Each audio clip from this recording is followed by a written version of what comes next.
Hi friends, welcome to ఈవీడీస్ vlogs. ఇవాళ మనం మటన్ కీమా కర్రీ చేద్దాము. దీనికోసం ఆనియన్స్ తీసుకోవాలి ఫ్రెండ్స్. ఒక 3 బిగ్ సైజ్ ఆనియన్స్ తీసుకున్నాను. హాఫ్ కేజీ మటన్ అది. వాటర్లో కొంచెం సాల్ట్ వేసి కీమాని వాష్ చేశాను. ఆయిల్ పోసుకొని, నేను ఎప్పుడైనా 2 to 3 టేబుల్ స్పూన్ ఆయిల్ పోస్తాను ఫ్రెండ్స్.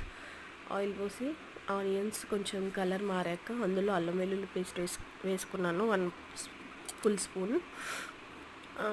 అల్లం వెల్లుల్లి పేస్ట్ కూడా కొద్దిగా ఫ్రై అయ్యాక పసుపు వేసుకొని, పసుపు కూడా ఆయిల్లో కొంచెం ఫ్రై అయ్యాక ఇప్పుడు మనం కడిగి పెట్టుకున్నాం కదా కీమా, సాల్ట్ వేసి అది వేసుకోవాలి.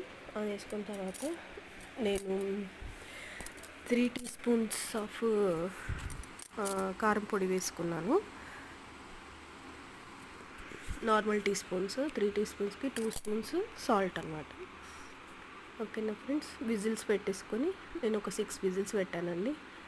ఇక్కడ తొందరగా ఉడకదు మా సైడు, అందుకే 6 పెట్టాను. 6 విజిల్స్ పెట్టి నేను అందులో వాటర్ వేయలేను, అందులో వచ్చిన వాటర్తోనే ఉడికింది. ఉడికాక కొత్తిమీర, గరం మసాలా వేసుకొని స్టవ్ ఆఫ్ చేసుకోవాలి. అంతే ఫ్రెండ్స్, కీమా రెడీ.